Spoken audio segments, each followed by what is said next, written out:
In the 12 after Hijrah, the Persians was considered a powerhouse and was feared by everyone. So what was Abu Bakr's plan to destroy this supergiant? First, he sent letters all over Persia, asking every governor, king, and nobleman to turn their city to Islam. Many rejected and few accepted. So, he broke his army into 3 separate groups.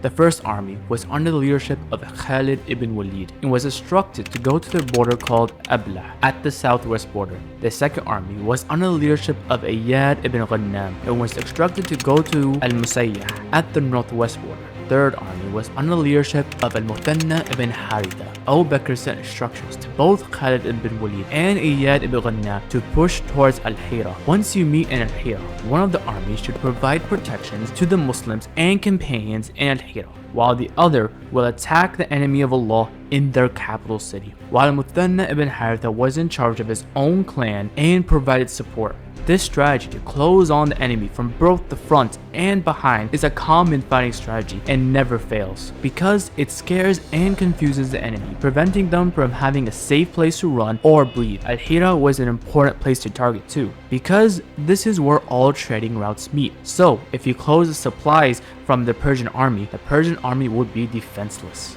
Abu Bakr also specified to keep our allies safe and not to force any of them to fight, and to be kind to the people of Persia once their defense is defeated. Once Khalid reached Persia, he contacted all the nearby tribes to merge our troops together to help fight the Persian army. They responded and sent their finest troops. The army went from 2,000 troops to 18,000, which was one of the biggest Muslim armies ever formed. Before Khalid's attack, he sent a final letter of warning to Hormuz, the ruler of the border town of Ablah. The letter said,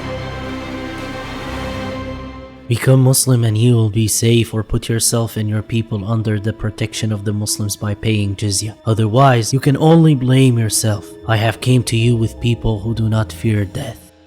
This letter is not only a sign of mercy, but also to install fear into the hearts of the Kafir and to confuse the enemy. Khalid told the messenger to take the direct route to the border city Ablah, leading Hormuz to assume that the Muslim army will also take this direct route. So he sent 2 commanders in charge to confront the army. Khalid's scouts came back with news that the Persian army has 50,000 soldiers carrying heavy armor and in chains.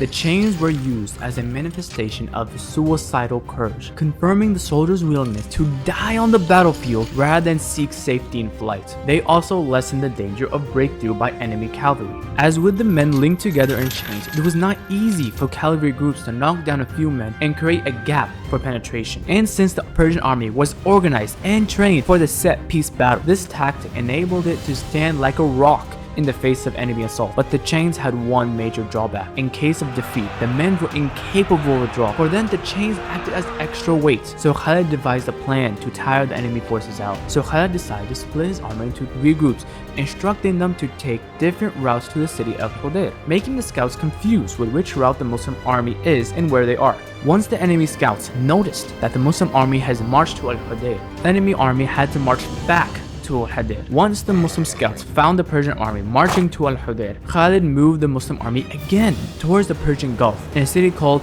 Kathima, around 20 miles away from Al-Hudair. This was a brilliant tactical advantage because of blocking the Persian Bay. It prevented any supplies from entering Persia through sea.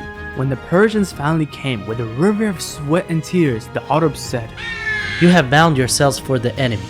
Beware of doing so."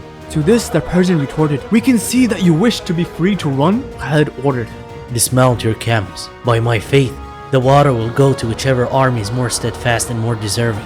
Then Hormuz, the leader of the border city Ablah, urged his horse forward and stopped in the open space between the 2 armies. He called, "Man to man, where is Khalid?"